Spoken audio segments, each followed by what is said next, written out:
மகேஸ்வர புத்திராய தீமகி தன்னோ சுப்பிரமணிய பிரசோதயாத். டிங் டிங் டிங் டிங் டிங் டிங் டிங் டிங் டிங் டிங் டிங் டிங் டிங் மணி அடித்து அப்படி தீபாராதனை காட்டி தீபத்தட்டை இவன் முன்னே நீட்டுறாரு. அப்படி பைக்குள்ளேருந்து ஒரு 50 ரூபா தாளை தூக்கி அந்த தட்டில் போட்டாச்சுன்னா உள்ளே போய் ஒரு எலுமிச்சை மலம் ரோசாப்பூ எடுத்துகிட்டு வந்து கையில் கொடுத்து சேமமாக இருங்கோ, அடிக்கடி முருகப்பெருமாளை வந்து தரிசனம் பண்ணுங்கோம்மா. 50 ரூபாய்க்கு 500 ரூபா கொடுத்துட்டேன்னா முருகப்பெருமாள் கழுத்தில் கிடக்கிற ரோசாப்பூ மாலையை கலத்தி கொண்டாந்து உங்கள் கழுத்தில் போட்டுருவான். 500 ரூபாய்க்கு பதில் ஒரு 5000 ரூபா கொடுத்தீங்கன்னா வாங்க உள்ளே வந்து முருகப்பெருமாள் காலை தொட்டு சேவிச்சுட்டு போங்கம்மா. எவ்வளோ? 5000 ரூபாய்க்கு. இதே ஒரு 50000 ரூபா கொடுத்தீங்கன்னா வாங்க முருகப்பெருமாளை செத்த நேரம் கட்டி பிடிச்சிக்கோங்கம்மா. 50000 ரூபாய்க்கு பதில் ஒரு 5 லட்ச ரூபா கொடுத்தீங்கன்னா முருகப்பெருமாளை பேத்தெடுத்து உங்கள் கையில் கொடுத்துருவான். கொண்டு போங்க, வீட்டுக்கு கொண்டு போயிட்டு அடுத்த வாரம் கொண்டு வாங்க. நான் உள்ள அலங்காரம் நடக்குன்னு சொல்லி சமாளிச்சுக்கிட்டுதாம்மா. இதான் பக்தி இன்னைக்கு. இது இல்லைங்க பக்தி. உண்மையிலே என்கிட்ட கேட்டால் நான் சொல்வேன், ஆன்மீக பெரியவர்கள் யாருங்க இருந்தேன்னா மன்னிச்சுக்கோங்க, இறைவனை நம்ம முன்னாடி இருக்கிறவங்களை பாருங்கள். ஏழைகள், எளியவர்கள், படிப்பறிவில்லாத பாமர ஜனங்கள், நம்ம நேர்மையாக வாழ்ந்தாலே அதுவே போதுங்க. அது ஒரு பெரிய பக்தி. அதான் மனத்துக்கண் மாசிலனாதல் அனைத்தரன் ஆகுல நீரை பெறன்னா. வேற ஒன்றுமே வேண்டாண்டா. ஓ மனசில் நல்ல எண்ணம் வேணும், எல்லாரும் நல்லா இருக்கணும், உலகம் சமநிலை பெறணும், உயர்வு தாழ்வில்லாத நிலை வரணும், நிறைவே காணுகிற மனம் வரணும், இறைவா இதை நீ தரணும்னு வேண்டும். நான் எல்லாரையும் பாரு, எல்லாத்தையும் என்னுடைய தாய்கள், என் அம்மா, என் சித்தி, என் தங்கச்சி, என் அக்கான்னு பாரு, எல்லாம் என் அண்ணன் தம்பி. பாரதி சொன்ன காக்கை குருவி எங்கள் ஜாதி, நீள் கடலும் மலையும் எங்கள் கூட்டம்னா.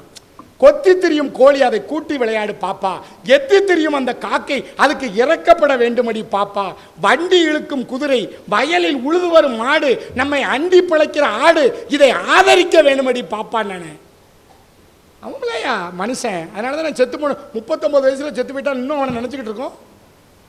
வைரமுத்து, தனக்கென வாழ்பவன் இருக்கையில் இறக்கிறான், பிறர்க்கென வாழ்பவன் இறந்துமே இருக்கிறான், உன்னை விடவும் எனக்கு யாரும் உறவு இல்லையடா, நீயும் நானும் நானும் நீயும் நிறத்தால் குணத்தால் மனத்தால் ஒன்றுடா. எழுதுனா இல்லையா? தனக்கென வாழ்ந்தவனை புறம் போயிடுவான். நீ சிந்திச்சு பாருங்க, நிறைய பேர் கோடிக்கணக்கில் சொத்தை சேர்த்து வச்சுட்டு சீரழிஞ்சு செங்கச்சமுந்துட்டு கிடக்கான்னு. காமராஜர் ஏதாவது சொத்துண்டா அந்த ஆளுக்கு? கதர் வேட்டி 4 வேட்டி 4 சட்டை, பேங்கில் ஒன்றும் கிடையாது, பேங்கில் பணம்லாம் அவர் கிடையாது, ஒன்றும் கிடையாது. அவர் இறந்து போனார், அவர் உடம்பு அக்னி எடுத்துக்கிட்டது. அவர் பயன்படுத்தின கார் காங்கிரஸ் கட்சி எடுத்துக்கிட்டது, அவருக்கு சொந்தமான கார் கிடையாது. அவர் குடியிருந்த வீட்டை அதனுடைய உரிமையாளர் எடுத்துக்கொண்டார், அவர் பெயரை மட்டும் வரலாறு எடுத்துக்கொண்டது. எவன் ஒருத்தன் பிறனுடைய துன்பத்தை போக்குவதற்கு பாடுபடுகிறானோ அவன் தாங்க மகாத்மா இல்லையா? சிந்திச்சு பாருங்க. ஒரு விஷயம் சொல்லி முடிக்க, இன்னைக்கு எத்தனையோ ஜனாதிபதி வந்துட்டு போனாங்க, அவங்களெல்லாம் பற்றி நம்ம பேசலாம். அப்துல் கலாமை பற்றி மட்டும் ஏன் பேசுகிறோம்?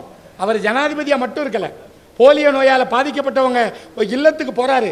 பிள்ளைகள் பாவம் 4 கிலோ எடையுள்ள ஷூவை காலில் போட்டுட்டு நடக்க முடியாமல் இழுத்து இழுத்து நடக்குது. ஐயோ இந்த பிள்ளையில காலு சூம்பி போயிருக்கு, இவ்வளவு எடையுள்ள ஷூவை இது எப்படி இது தூக்கி சமக்கும்? உடனே சிந்திச்சாரு, ராக்கெட்டை தயாரிக்கிறதுக்கு பயன்படுத்தக்கூடிய உலோகத்தை பயன்படுத்தி, அந்த உலோகம் எடை குறைவாக இருந்தாலும் வலிமை உள்ளதாக இருக்கும், அந்த உலோகத்தை பயன்படுத்தி வெறும் 300 கிராமில் அந்த பிள்ளைகளுக்கு ஷூ தயார் பண்ணி கொடுத்தார் இல்லையா? இதய நோயாளிகளுக்கு ஸ்டென்ட்னு ஒரு கருவி மிக குறைந்த விலையில் தயாரித்து கொடுத்தாரு.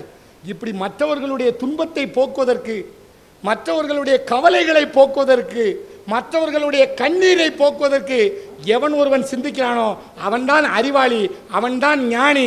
அப்படிப்பட்டவர்களாக நாம் உருவாக வேண்டும். பல நூல் படித்து நீ அறியும் கல்வி, பொது நலம் நினைத்து நீ வழங்கும் செல்வம், பிறர் உயர்வினிலே உனக்கு இருக்கும் இன்பம், இவை அனைத்திலுமே இருப்பது தான் தெய்வம் என்று சொல்லி வாய்ப்பு தந்த நல்ல உள்ளங்களுக்கு நன்றி சொல்லி விடைபெறுகிறேன். நன்றி, வணக்கம்.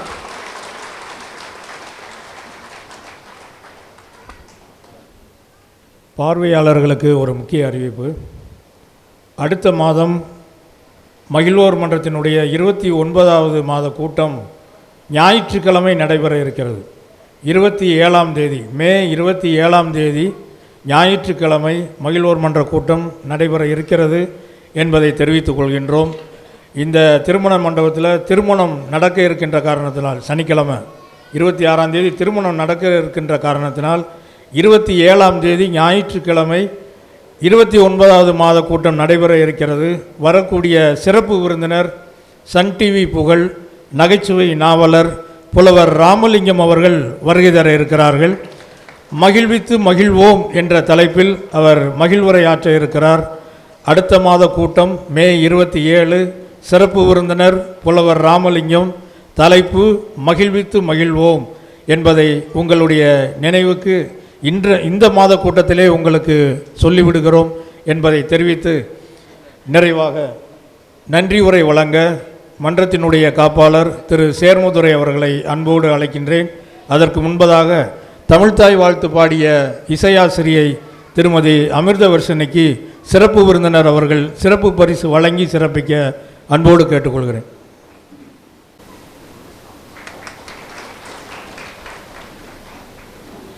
ஐந்து நிமிடங்கள் உங்களுக்கு தான் நன்றி சொல்ல போகிறோம். தயவுசெய்து அமர்ந்து ஒரு 5 நிமிடங்கள் கழித்து செல்லுமாறு பார்வை.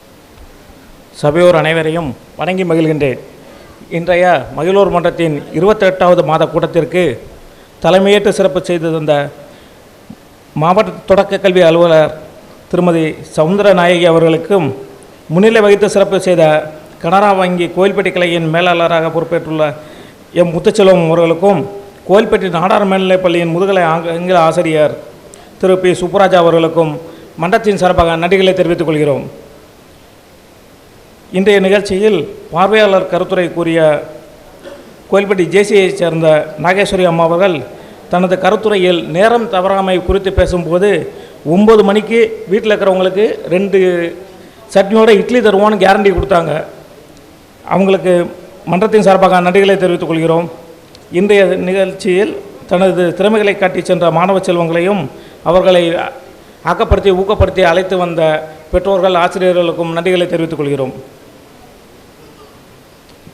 தமிழக அரசின் தமிழ் செம்மல் விருது பெற்று நமது நகருக்கு பெருமை சேர்த்துள்ள கோயில்பட்டி லட்சுமி அம்மாள் பாலிடெக்னிக் கல்லூரியின் பேராசிரியரும் கோயில்பட்டி திருவள்ளுவர் மன்றத்தின் தலைவருமாகிய கருத்தப்பாண்டி ஐயா அவர்களுக்கும், கழுகுமலை அரசு மேல்நிலைப் பள்ளியின் தமிழாசிரியர் ஐயா ராஜு அவர்களுக்கும் நன்றிகளை தெரிவித்துக் கொள்கிறோம்.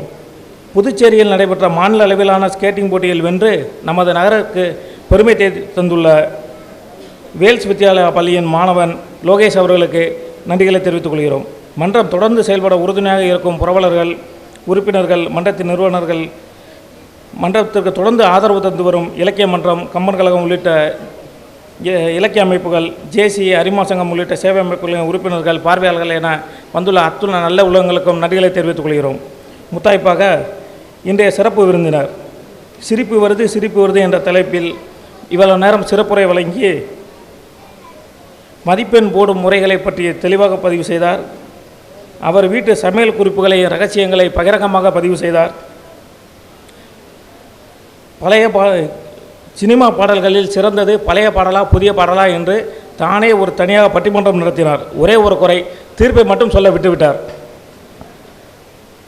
இவ்வளவு நேரம் நம்ம எல்லாம் சிரிக்க வைத்து மகிழ்ச்சியுறச் செய்த நகைச்சுவை முரசு ராமபூதத்தான் அவர்களுக்கு மன்றத்தின் சார்பாகவும் கோயில்பட்டி மக்களின் சார்பாகவும் நன்றிகளை தெரிவித்துக் கொள்கிறோம். நன்றி, வணக்கம்.